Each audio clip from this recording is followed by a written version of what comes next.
السلام علیکم ایوریون، کیسے ہیں سب؟ آئی ہوپ آپ سب نے مجھے مس کیا ہوگا، میرے ویلاگس کو مس کیا ہوگا.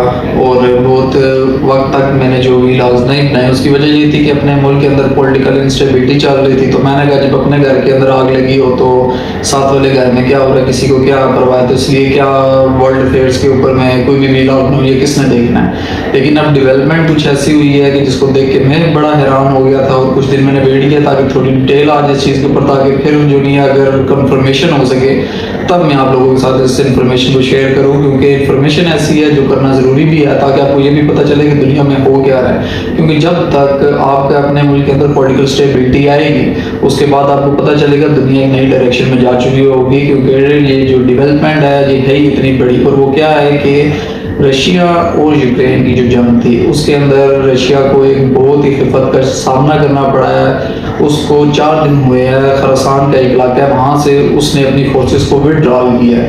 اور کہتے ہیں کہ جس حالت میں اس نے وڈرا کیا ہے کہ ایک کہتے ہیں دریا کو عبور کر کے جانا پڑا ہے. اور اس کہتے ہیں کہ اس نے حالت میں کیا ہے اس طرح، وہ ڈر کے مارے بھاگنا نہیں ہوتا، اچانک ہی بتا کہ سارا سامان پھینک کے بھاگے.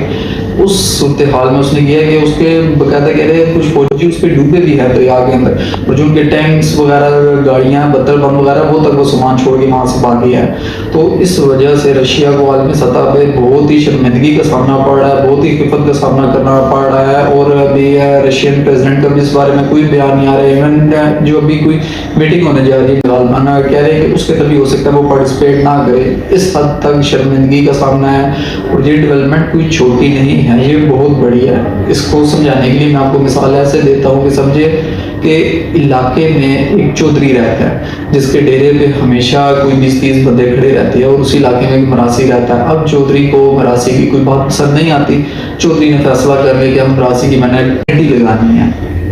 وہ اپنے بندوں کے ساتھ لشکر تیار کر کے اس مراسی کے اوپر حملہ آور ہو جاتا ہے. مراسی کے پاس تقریباً اس کے اور کوئی بھی ساتھی یا یار و مددگار والے نہیں ہیں سوائے اس کے کہ چند جو اس کے اپنے کزن وغیرہ ہے، سمجھ لے 4-5 بندے ہو جاتے ہیں ٹوٹل. ان کو یہ لڑائی اب اس چودھری کے ساتھ ہو جاتی ہے جس کے پاس 20-30 بندے ہر وقت اس کے ڈیرے پہ موجود رہتے ہیں. سب علاقے کو پتہ لگ جاتا ہے کہ چودھری نے تو اس کا کہتے ہیں دبڑ دوز کر دینا ہے. لیکن پتہ یہ لگتا ہے 9 مہینوں بعد، یعنی کہ 9واں مہینہ چل رہا ہے رشیا اور یوکرین کی جنگ کا، کہ اچانک خبر آتی ہے تمام انٹرنیشنل میڈیا کے اوپر کہ رشیا نے اپنی فورسز کو وڈرال کیا. اور صرف وڈرال نہیں کیا، بہت ہی جلد بازی میں اس نے کیا ہے کہ جیسے وہ ڈر کے کسی خوف سے اس کے فوجی اس علاقے کو خالی کر کے بھاگے جو خراسان کا علاقہ ہے. اور یہ بہت بڑی شکست کے طور پہ دیکھا جا رہا ہے، بہت بڑی شرمندگی کے طور پہ دیکھا جا رہا ہے. کیونکہ رشیا خود کو ایک سپر پاور کے برابر کا ملک سمجھنے والا ایک ملک ہے، اور جو کہ ماضی میں امریکہ کے ساتھ اور مغربی اتحاد دونوں کے ساتھ کوئی 1945 سے لے کے 90 تک سر جنگ میں مسلسل جا رہا ہے. تو ایک ایسا ملک جس کو سفید ریچھ کہا جاتا ہے، جس کے پاس ساری سینٹرل ایشیا کی ریاستیں تھی، جو اتنا بڑا ملک رہ چکا ہے، جو اپنے آپ کو سپر پاور کے طور پہ دنیا کے سامنے لا کے پیش کرتا ہے، جب اس کو ایک یوکرین جیسے نان نیوکلیئر ملک سے مار پڑی ہے، یہ بہت بڑی ڈیولپمنٹ. اب اس کی امپلیکیشنز انٹرنیشنل ریلیشن پہ کس طرح سے تھی، جیسے کہ میں نے بولا کہ جب آپ کے ملک کے اندر پولیٹیکل اسٹیبلٹی جب تک آئے گی اس کے بعد آپ دیکھیں گے دنیا ایک نئی سمت میں جا چکی ہوگی. یہ میں نے کیوں کہا ہے، اب اس چیز کو تو انفولڈ ہم کرنا شروع کرتے ہیں.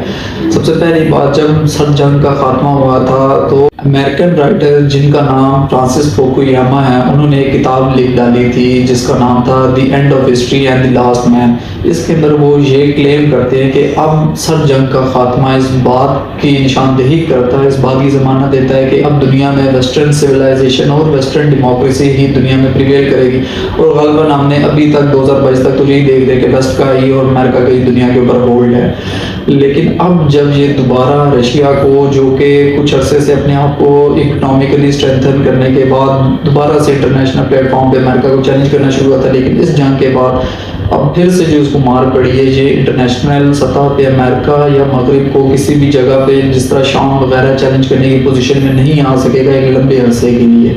اس کا پاکستان کے اوپر بھی اثر آئے گا. کس طریقے سے؟ کیونکہ چائنا کا جب ساؤتھ چائنا سی کے اندر امریکہ اور اس کے اتحاد نے اسپیشلی کوارڈ کے ذریعے انہوں نے محاصرہ کرنے کی کوشش کی، جو کہ 4 ملکوں کا عسکری اتحاد ہے جس میں جاپان، انڈیا، آسٹریلیا اور امریکہ آتا ہے۔ تو وہاں پہ رشیا کی اس نے مدد لی اس طریقے سے کہ رشیا کے ساتھ وہ وہاں پر جو یہ بحری مشقیں میں مشغول ہو گیا۔ رشیا کے ساتھ بحری مشقیں کر کے اس نے امریکہ اور اس کے اتحاد کو پیغام دیا کہ رشیا اور چائنا دونوں ایک ساتھ مقابلہ کریں گے اگر کوئی بھی عسکری جارحیت ہوئی امریکہ اور اس کے اتحاد کی طرف سے۔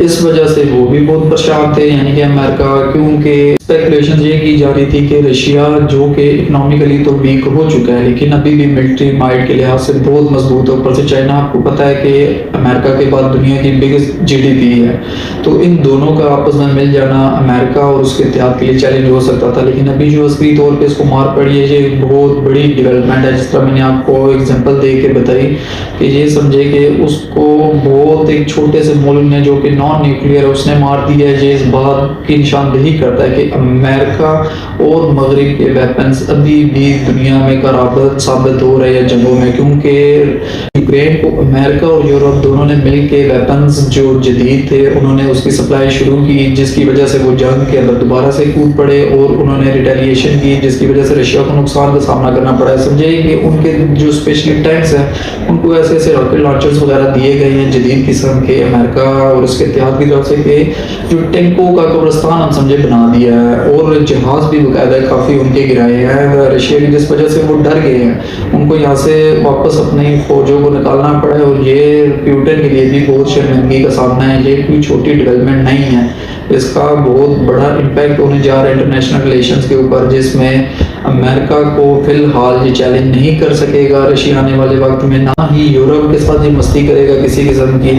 اس میں یہ کہ چائنا کا بہت بڑا نقصان ہوگا، کیونکہ اب چائنا کے ساتھ وہ اس طرح کھل کر امریکہ کو چیلنج کرنے کے لیے وہ نہیں آ سکے گا، اور الٹیمیٹلی آپ کو پتہ ہے چائنا اور پاکستان کی جو دوستی ہے اس کے نتیجے میں چائنا کو اب فلی پاکستان کے اوپر ریلائی کرنا پڑے گا، اس کو سی پیک انیشیٹ کرنا پڑے گا، تاکہ چائنا گوادر کی ڈیولپمنٹ کر کے ساؤتھ چائنا سی کے اندر اگر ان کیس امریکہ اور اس کا اتحاد اس کو انسرکل کر دیتا ہے بحری لحاظ سے، تو وہ اس کے پاس یہ والا علاقہ ہو تاکہ وہ کسی بھی طرح سے رزسٹ کر سکے، کیونکہ اب رشیا کھل کر اس طرح چائنا کی کئی سالوں تک مدد نہیں کر سکے گا۔ یہ بہت بڑی مار پڑی، اس کی اکنامی ہو سکتا ہے بیٹھ جائے آنے والے وقت میں، دوسرا عسکری لحاظ سے بھی اس کو بہت بڑی خفت کا سامنا کرنا پڑے گا۔ تو یہ ایک ڈیولپمنٹ تھی جو میں نے کہا میں آپ کے ساتھ لازمی شیئر کرتا چلوں۔ باقی اللہ تعالیٰ سے دعا کرتے ہیں کہ ہمارے ملک کے حالات نارمل جائے، تاکہ ہم لوگ اپنا جو انٹرنیشنل جو ریلیشنز اس وقت جاری ہیں ان میں بھی اپنا حصہ ڈال سکے۔ آئی ہوپ آپ کو میرا یہ ویلاگ پسند آیا ہوگا، تو آپ سب مجھے اپنی دعا میں یاد رکھیں اور اپنا بہت سارا خیال رکھیے۔ اللہ حافظ۔